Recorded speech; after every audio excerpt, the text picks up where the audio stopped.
A little bit about, we're going to cover a little bit about ARAMARK tonight, and got to get a little company propaganda in there, right?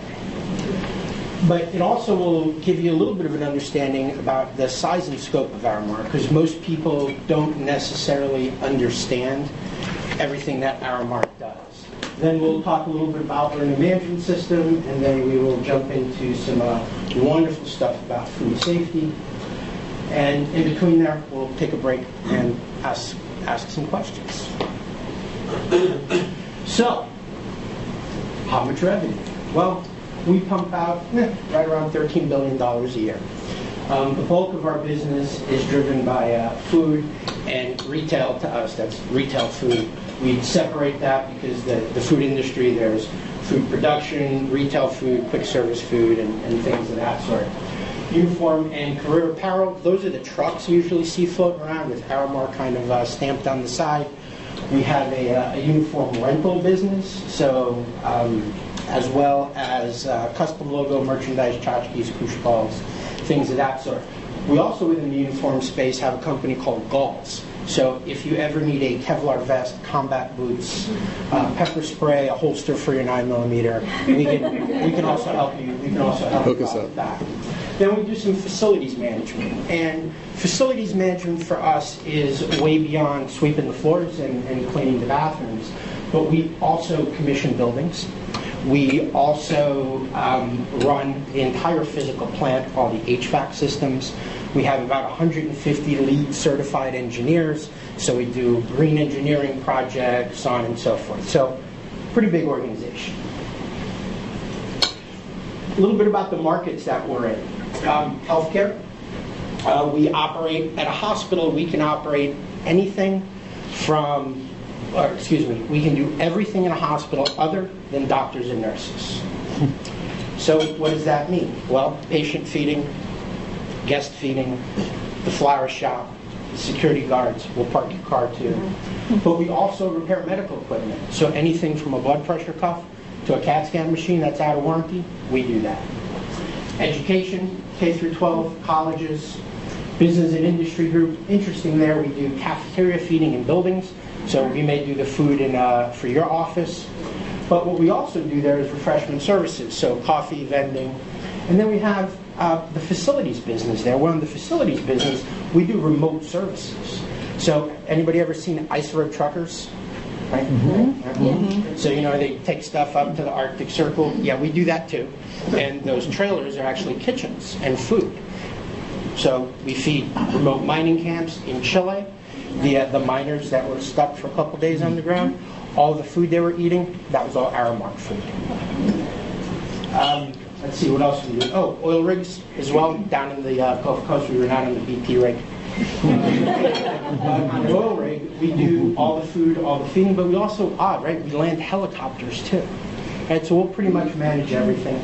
In the education, higher ed, at Clemson University, anybody ever eat Clemson blue cheese, right? It's really high-end blue cheese with we made that, right? Because we operate the dairy at Clemson blue cheese. Sports and entertainment, the hot dogs at the stadium, I know, right? They're overpriced.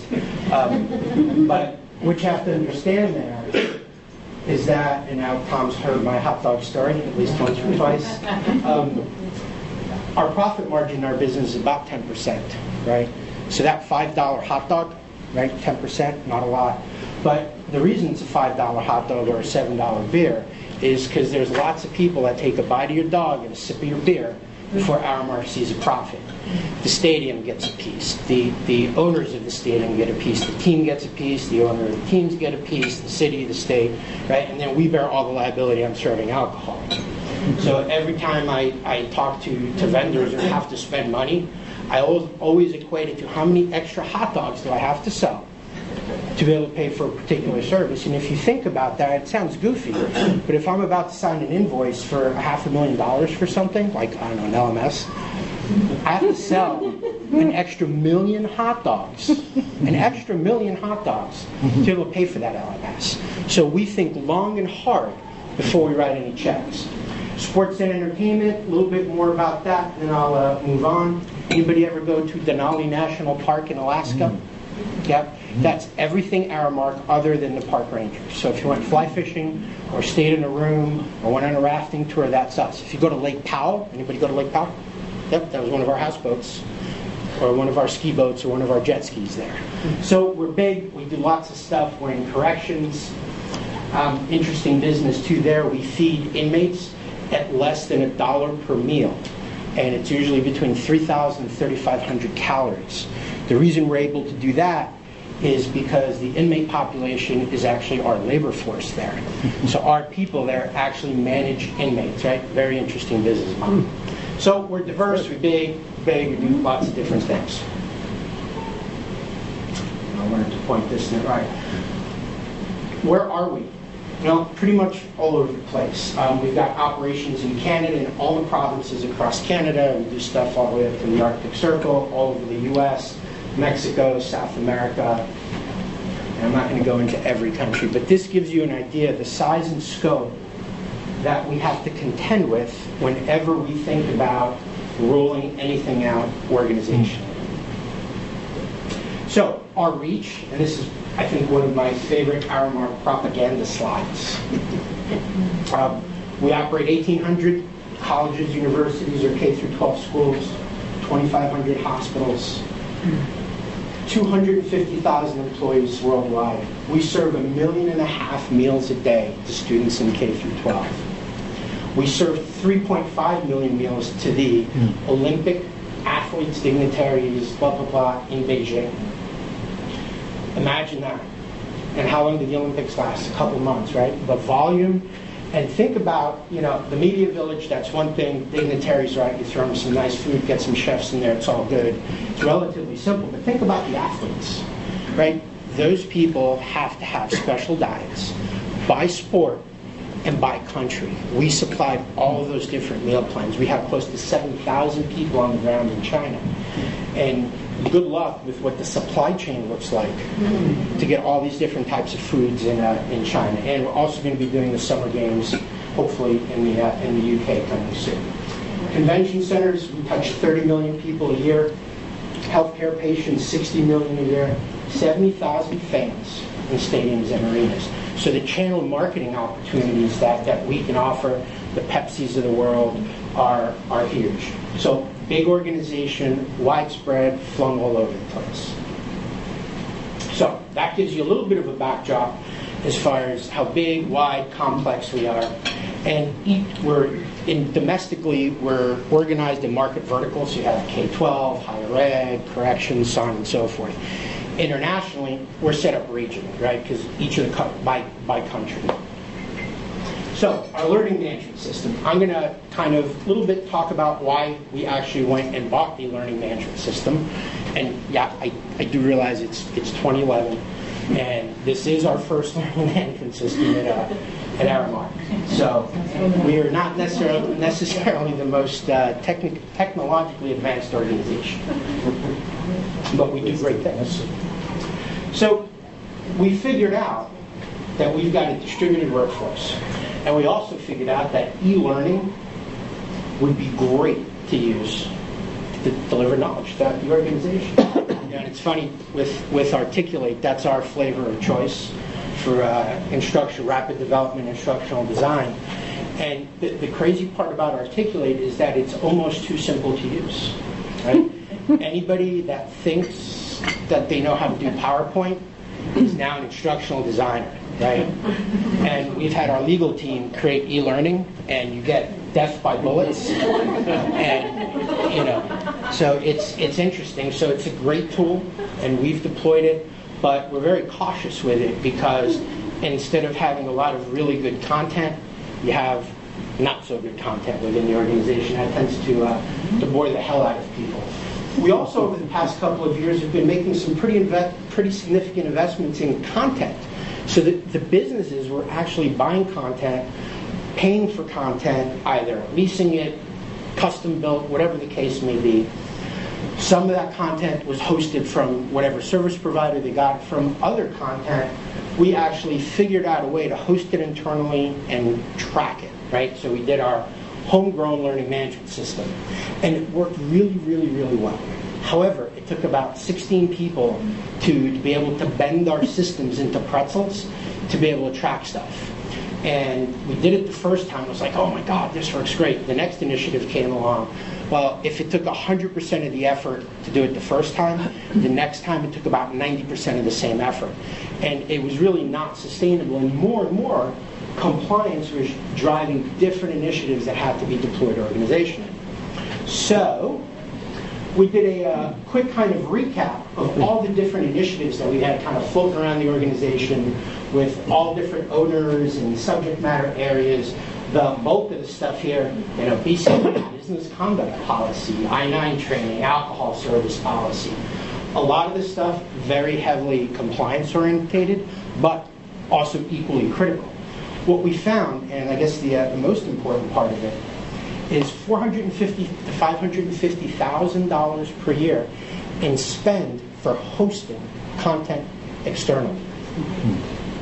That is a boatload of money. And I mean, those of you in organizations that use e-learning and have like a catalog, you'd probably agree with me that this catalog here is nothing, right?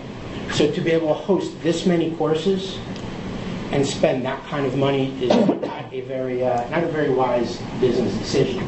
And that money excludes content development cost, pure hosting dollars.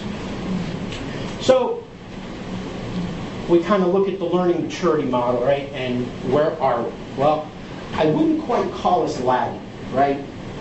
But we do have inconsistent manual processes. However, the value perception from the business is extremely high around learning. So much so that as we were selling the learning management system internally, I got the decision to make the purchase from our president, because he's the one that was involved in authorizing the spend. And he sent me to the CFO. I had to arm wrestle with the CFO a little bit, but our CFO is great. So there's huge value perception, and when they looked at the dollars and cents, they're like, wow, this is nothing. In the grand scheme of a $13 billion company. So really where we were is mature and incapable, and our goal is to not get to process savvy, right? Because some organizations have learning management systems, they got a boatload of huge catalog, boatload of tools, this and that, but nobody really values it, it's a chore. I will tell you, as e-learning or learning initiatives roll out into the organization, and food safety, which we'll talk about next, all of that is actually discussed with our board. And our board has gotten updates as we've been through the different implementation phases of the food safety initiative. So, our selling side, right, operational efficiencies. Well, it creates a sustainable approach to learning. It would allow us to manage our content by categories. We can build an integrated approach. Plus, it'll save us tons and tons of money and time from a training perspective. If you think about how far flung we are, we just did a calculation. We were thinking about getting all of our general managers together, as well as our more senior management for a day and a half long meeting, right? That's about 1,600 people. The number quickly got to about $3.5 million to bring those people together in 3 separate locations throughout the country, so execute 3 different meetings. And that quickly got on the table and immediately got off the table. We're just not going to spend that kind of money. What does it do around enabling learning? Well, development plans, the blended learning, the onboarding. Most importantly, I think the piece that interests me the most is the just-in-time learning environment. Where we want to get to with our learning management system is not just pushing down modules to people and assigning content, but when somebody needs information, to have some place to go, be able to search for it intelligently, and be able to find that nugget of information. Because today we have our .NET environment, which is our intranet, lots of information on there, but it's interesting when you try to find anything on there, because the search engine, though it says Google search, it's not quite Google. So we're looking for lots of efficiencies, and the LMS more and more organizationally has become the strategic delivery tool for lots and lots and lots of different things. So what are our deployment phases? Well, first off, we got